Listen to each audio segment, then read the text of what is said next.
Hello everyone, I'd like to welcome you to my channel, Hanging with Miss Becky.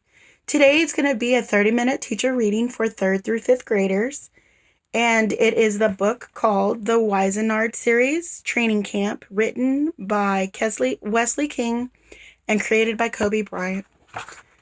There aren't really any pictures in here. If I do come across one, I will definitely show it to you. So let's go ahead and get started.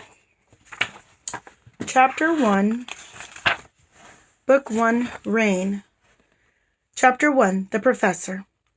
Everyone has a choice every moment of the day. Look or look away. Rain pulled open the doors and found darkness. He blinked until it became gray, then pale, then fluorescent. Shapes emerged like wraiths, voices as faint whispers. Rain grinned. It was good to be back. The Fairwood Community Center's sticky hot air fell over him, thick with dust and the competing smells of mildew and dry rot. Rain sighed, his grin melting away with the first sheen of sweat. Fairwood was old. 75 years of sweat had seeped into the hardwood and the yellowing walls and even the rafters that stretched overhead in creaking A-beam formations. No windows, no fans, no air conditioning. The gym boiled in its own brine. His eyes fell on the single line of fraying multicolored banners nailed into the concrete. Rain could recite the details on every one of them, the year, the team, and the title. When Rain was younger, his dad used to come to all of his practices and games, and afterward they stared at the banners together and whispered and dreamed of adding more. So as dilapidated as Fairwood Community Center was, the place was in Rain's bones. He knew every inch of the rundown game, the stains and the smells and the forgotten glory. Not for long, he whispered, then headed for the bench to join the others. The Rainmaker, Big John called out, cupping his mouth like a loudspeaker. Rain laughed and exchanged props with the backup center. So, did Big John get any bigger? Rain asked, sizing him up. All up here, Big John said, patting his biceps. I've been hitting the gym and the kitchen, Rain said. Big John rubbed his belly. You know my mama makes the best biscuits. We don't, Jerome said. You always eat them before we can try any. Oh, yeah, Big John replied thoughtfully. And what about you, Peño? Rain said. Grow any bigger yet?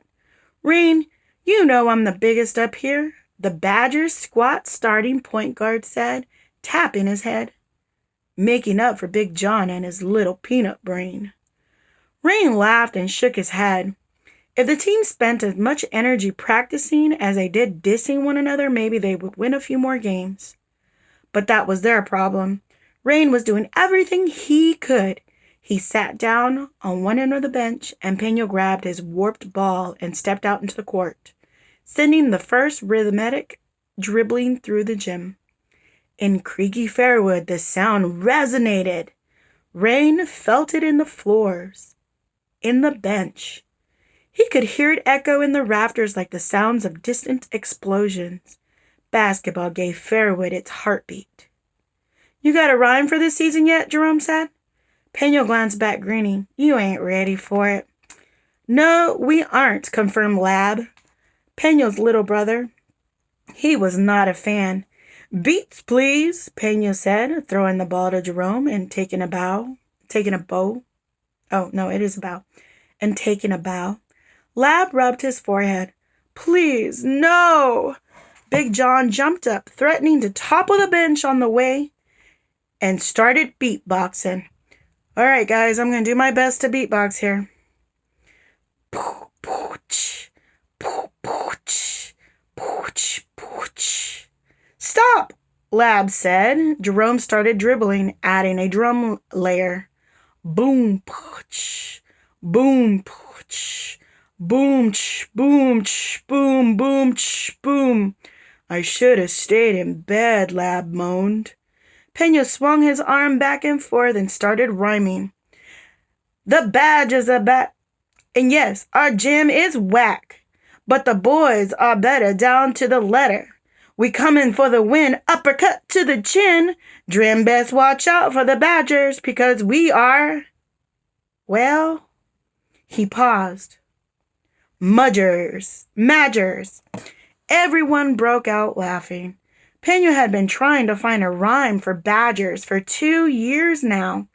He had petitioned to change the name to Bears, Bobcats, or even Bats, but the team's owner, Freddie, was attached to the mythical creature for some reason. Most animals were mythical in the bottom. Dren's poorest region didn't have many besides some wandering dogs and feral rats. Rain turned to Twig, who was on the away bench, ignoring everyone. His long brown legs jutted out in front of him like sickly branches, an image that wasn't helped at all by the spindly fingers draped over his knees. Rain guessed he wasn't losing his nickname anytime soon. "Twig!" Rain said. Twig gave him a quick wave. "Hey, Rain, yo!" "You look the same." Twig nervously scratched his arm. He seemed to be deciding if he should speak. "I gained 3 pounds," he mumbled. Big John broke out laughing. 3 pounds? What, in acne? "Oh," Jerome said, sniggering, "that's cold, homie." Twig looked down and fiddled with his hands. "Boy says he put on 3 pounds, Big John continued. "This man kills me." I did," Twig said, sounding a bit defensive. Rain could see Twig's discomfort, but he knew it wouldn't do Twig any good if he jumped in to help. Twig had to learn to stick up for himself or he was never going to cut it in the tough world of the Elite Youth League, especially in the bottom. No one survived here without a backbone. 3 pounds, Big John said. "I put on 3 pounds this morning. You need 30 to play down low. I'm not even sure why you're back. How much did your daddy pay Freddie to keep you on the team, huh?" "The rich boy out the burbs. We know how you got on the team." "Yo, you ruthless," Jerome said, grinning. "This boy wake up just to get burned." Twig looked away, his glassy eyes catching the light. Rain wondered if he would cry. A poor decision in front of this team. They were all 12 now, apart from Lab, who was a year younger, and in the bottom that usually meant you had been through a lot. He felt bad for him, but Twig did need to toughen up, and so far he didn't seem to belong on the Badgers. He was so soft. On the cue, the first tear started to spill. "You gonna cry now?" Big John mocked. Twig hurried to the bathroom, and John and Jerome cackled with laughter. Rain shifted uncomfortable, maybe even guilty, but he pushed it aside. None of this was his job. "Real nice," Reggie said quietly, "on day 1. Big John waved him away. "Boy should toughen up, or he shouldn't be here." Reggie shook his head and went to warm up. On the way, he glanced at Rain as if to say, "You the leader on this team?" Rain scowled. He opened his duffel bag and pulled out his shoes. His mama had packed a big lunch in there as always. 2 water bottles, a can of tuna, and a container full of brown rice, chicken, and green beans. It was always the same meal, and it represented a lot of suffering. His mom worked longer hours to afford it, drove to the nicer North District to find it, spent more hours to make it, and ate less to make sure he was full. All of this was because Freddie had told his mama that Rain needed to eat right if he was going to make it in the big leagues, or going to make it big. She had taken that advice to heart and cooked only healthy food, even when his long-suffering brother Larry begged for something else. Rain tightened his shoelaces, grabbed his ball, and started to warm up, draining one shot after another with practiced ease. He couldn't help but smile. Though he lived a few blocks away, Rain's home was here. Out there was just another bottom beggar. On the court, he was a baller, and a star, and the whole world was just two orange rims. No bills, no guilt, no memory. He ignored the others as they filed in. He focused only on the ball and the rim. Nothing else mattered here. Jab, step, shoot. Drop, back, shoot.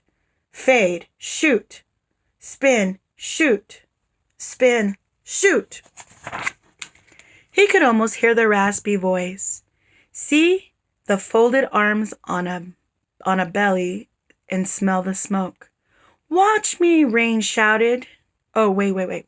Watch me, Rain wanted to shout. Watch me, please.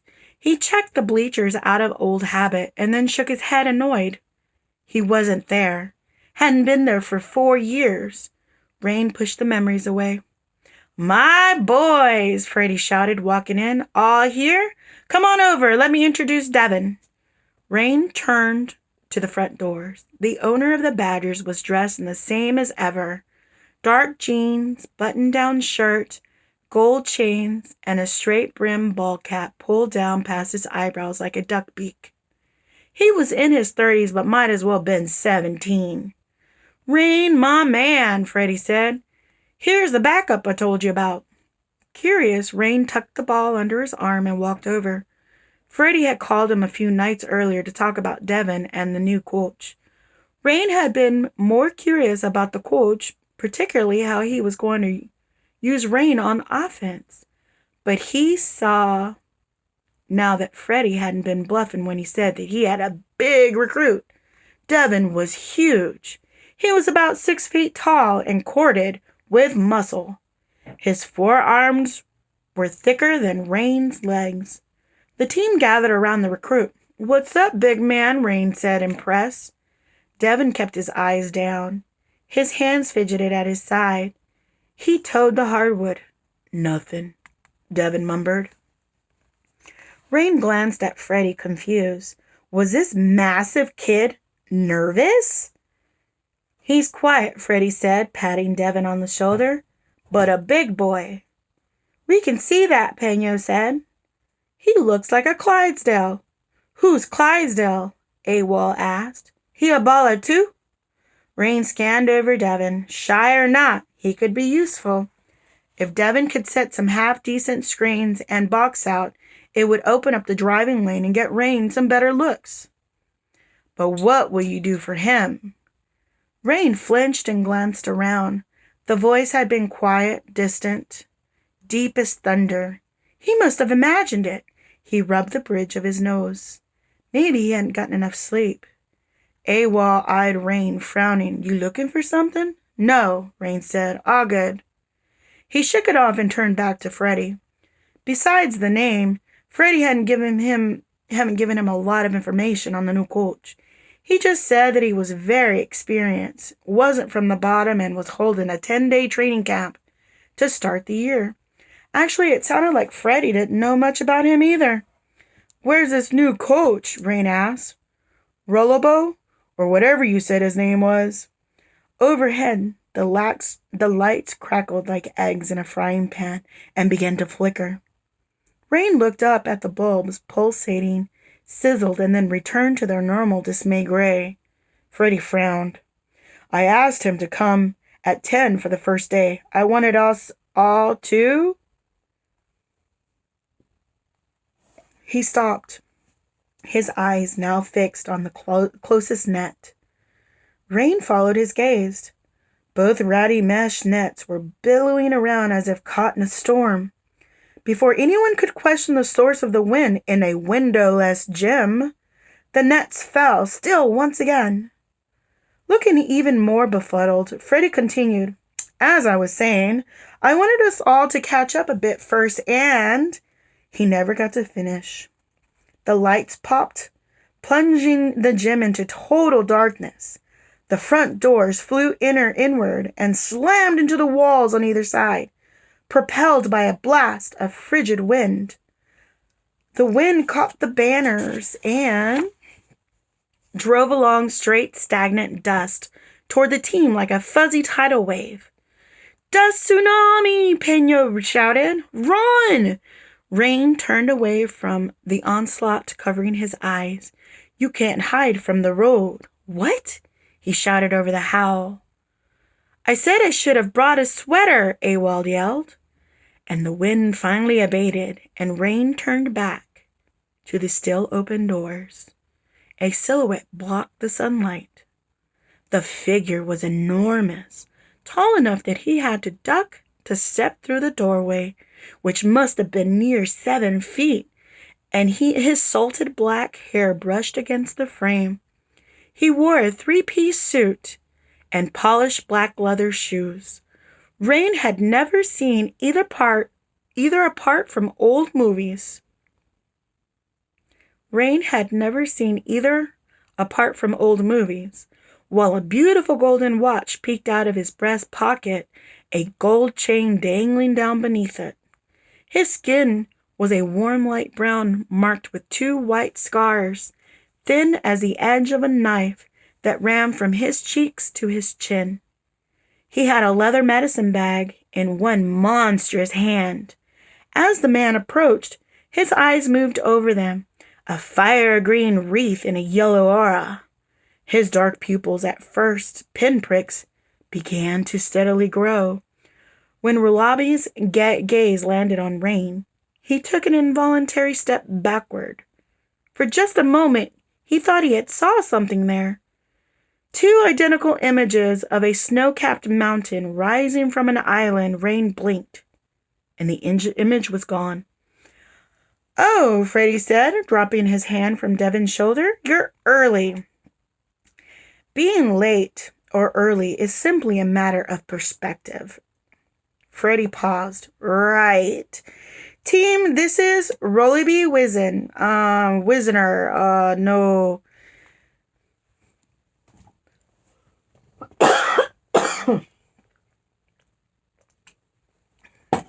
Sorry, guys. Allergies. Let's see, where was I? You may call me Professor Willaby Professor Willaby, Professor Wizenard, or just Professor. It sounded like Rollyby Wizenard. Freddie had been saying it wrong for days. The new coach's eyes flicked again to Rain. The pupils grew and then shrank, refocusing. What are you looking for? The voice asked in a deep and distant. Rain opened his mouth, caught himself, shrunk away. It's not what you think, the voice continued. Professor, Freddie murmured. Sure. Let me introduce you to the boys. This is Rain. That will be all today, Frederick. Rollyby cut in. His voice was smooth and deep, but there was steel in it, a crack of authority. I thought we'd talk about the opening season, and then Freddie trailed off. Rollyby didn't respond. He just stood there staring down, way down at the owner.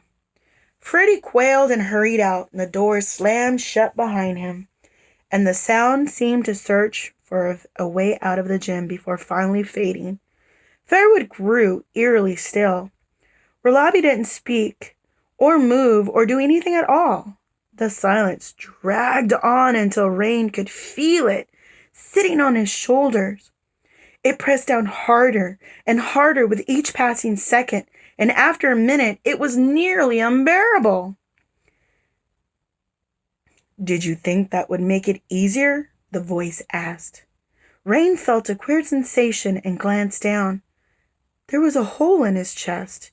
He grabbed at it, frantic, but his body was solid under his fingers.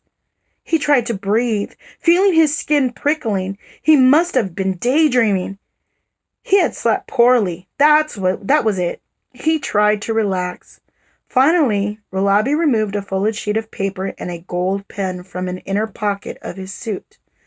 I will need everyone to sign this before we can proceed, he said, unfolding the paper. What is it? Big John asked wearily. A contract, Rollyby replied. Who wants to sign first? Rain tentatively stepped forward. He was the leader of the team after all. Robbie held the contract out for him in one hand, which was large enough to serve as a tray. A navy blue W sat in the center of the letterhead and the gold trim lined edges. And it said, I, Sean, quote, Rain Adams, unquote, hereby agree to learn from Professor Robbie Wizenard the nature of all things. This contract is bound by the laws that govern the kingdom of Granity. Rain stared at the contract, perplexed. It made no sense to him, but he couldn't see any harm in signing it, so as long as the nature of all things included basketball. The professor was clearly a bit eccentric, but that didn't matter if he could coach. Rain reached out to take the sheet. Should I sign it on the floor or... No need, Robbie said. Rain took it and frowned. The paper was as rigid as steel. Despite having been folded, he accepted the pen as well, which was inscribed Robbie Wizenard along one side, and signed his name as always, Sean Rain Adams. Thank you, Robbie said. Next. Big John stepped forward, looking somewhat emboldened again. He reached for the contract, but Rain paused. The contract was written for Rain alone. It was of no use to Big John. We need another contract, right? Rain said. Why? Rain gestured to the sheet. Well, it says my name. He stopped. The contract didn't say his name at all. It now said I, Jonathan Big John Renly. It was also unsigned, despite the fact that Rain had just put his signature there. Without another word, Rain handed it to Big John and backed away. He was daydreaming, that was it. He hadn't slept well last night. He needed sleep. No, you need to wake up, the voice said. Rain rubbed his forehead. What is wrong with me, he thought. Robbie was looking through his bag. Here we are, Robbie said finally. One for everyone. He abruptly threw a ball at Big John, and it ricocheted off his cheek. Balls came flying out of the bag to each player in rapid-fire succession, though Robbie never once looked up. We get to keep them? Reggie asked excitedly. Only 4 guys on the team own a ball of their own. Twig, Peño. He shared with Lab, Vin, and Rain. Twig and Vin came from wealthier families, and Peño had managed to find an old mishappened one at the yard sale. Rain's was a gift from Freddie. Brand new 2 years ago, but now worn nearly to the core. The pebbling smoothed out the grip like a bowling ball. They are yours, Robbie confirmed, still throwing the balls. Reggie grabbed his and clutched it to his chest, grinning. Then his eyes went wide. Rain caught a flash of orange and put his hands up just in time. The instant the ball touched his finger, Rain felt a chill. Everything around him had changed. The gym was completely empty. Guys, he whispered. Guys, is anyone there? His voice echoed through the gym, searching under the bleachers and through the locker rooms before returning to him with the same question. Rain hugged the ball without thinking. How could everyone have left so suddenly? And what is that draft? It snuck into his bones. You wanted this. Who's there? He shouted, whirling around. Questions pounding through his head, though Rain didn't want to acknowledge them. Why did he leave me? What did I do? Stop it! Rain turned for the front doors. But they too were gone. He was trapped in Fairwood. Let me out! Are you ready for the road? Rain started to panic. His heart was beating so loud, it echoed in the rafters. Peño, he said. John! Mama! Let me out! The walls seemed to close in. Impossible! A prison! Help me! Rain screamed. He suddenly had the distant distinct sense that something was watching him, and he whirled around and realized it was a someone. Ralabi was there, his hands clasped behind his back. "What is this?" Rain started. Ralabi said. "Interesting. That will be all today. I will see you here tomorrow." With that, the team reappeared, all of them looking queasy. Ralabi closed his medicine bag and started for the doors, which swung open to greet him with another gust of frozen wind. "What time?" Peño asked, rubbing a trembling hand over his head. The door slammed shut and Peño chased after him. "Do we keep the balls?" he shouted, pushing the doors open again. "What? Professor!" Ralabi was already gone. All right, guys, that was the end of chapter 1. So far, looks pretty interesting. Sounds pretty interesting. You guys have any questions about the book so far? Please feel free to let me know. Again, like I said last time, your parents have my contact info. And if there's something you don't quite understand about the book, you can also message me and I will get back to you as soon as I can. Thank you guys for joining me today. And I didn't show my face because I didn't brush my hair today. And yeah, I miss you guys. Love you. Keep it up. And thank you for hanging with Miss Becky. Bye. Toodles.